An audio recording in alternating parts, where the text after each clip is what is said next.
Hi, ಎಲ್ಲರೂ ಹೇಗಿದ್ದೀರಾ? ಚೆನ್ನಾಗಿದ್ದೇನೆ ಅಂತ ಅನ್ಕೊತಾನೆ. ಹಾಗೆ ಇವತ್ತಿನ ಟಾಪಿಕ್ ಏನಂದರೆ ಬಿಗ್ ಬಾಸ್ ವಿನ್ನರ್ ಯಾರು ಅಂತ ನೋಡೋಣ. ಬಟ್ ಬಿಗ್ ಬಾಸ್ನಲ್ಲಿ ರೋಮಾಂಚಕ ಮತ್ತು ಹಲ್ವಾರು ಗೇಮ್ಸ್ ಇರ್ತವೆ. ವಿನ್ನರ್ ಯಾರು ಅಂತ ಬಿಗ್ ಬಾಸ್ನಲ್ಲಿ ರೋಮಾಂಚಕ ಗೇಮ್ಸ್ ಇರ್ತವೆ. ಬಟ್ ಅದರಲ್ಲಿ ಆಡಿ ಎಲ್ಲರಿಗೂ ಕನ್ನಡ ಜನತೆಗೆ ಮನ ಗೆದ್ದು ಯಾರು ವಿನ್ನರ್ ಆದಂತ ನೋಡೋಣ. ಹಾಗೆಯೇ ಯಾರು ಹೊಸಬರು ನಮ್ಮ ವಿಡಿಯೋ ನೋಡ್ತಾ ಇದ್ದರೆ ಹಾಗೆ ನಮ್ಮ ವಿಡಿಯೋನ ಸಬ್ಸ್ಕ್ರೈಬ್ ಮಾಡಿ. ಇವಾಗ 19 ಕಂಟೆಂಟು ಬಿಗ್ ಬಾಸ್ ವಿನ್ನರ್ ಯಾರು ಅಂತ ನೋಡೋಣ. ಅವ್ರಿಗೆ ಅಮೌಂಟ್ ಎಷ್ಟು, ಹಾಗೆ ಲಾಸ್ಟ್ ಇಬ್ಬರು ಉಳಿದಿದ್ರು.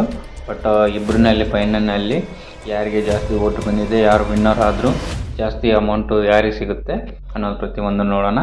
ಹಾಗೆ ಲಾಸ್ಟಲ್ಲಿ ಫೈನಲಲ್ಲಿ ಇಬ್ಬರು ಉಳಿದಿದ್ರು. ಬಟ್ ಒಬ್ಬನಿಗೆ ಅಮೌಂಟು 5 ಲಕ್ಷ ಕೊಟ್ಟರು. ಬಟ್ ಇನ್ನೊಬ್ಬನಿಗೆ ಯಾರು ವಿನ್ನರ್ ಅಂತ ಅಂದರೆ ರೂಪೇಶ್ ಶೆಟ್ಟಿ ಅವರಿಗೆ ಮಿನಿಮಮ್ ಅಂದರೂ ಎಷ್ಟು ಅಮೌಂಟು ಸಿಕ್ತು, ಎಷ್ಟು ಅಂತ ನೋಡೋಣ. 50 ಲಕ್ಷ ಅಮೌಂಟು ಸಿಕ್ತು.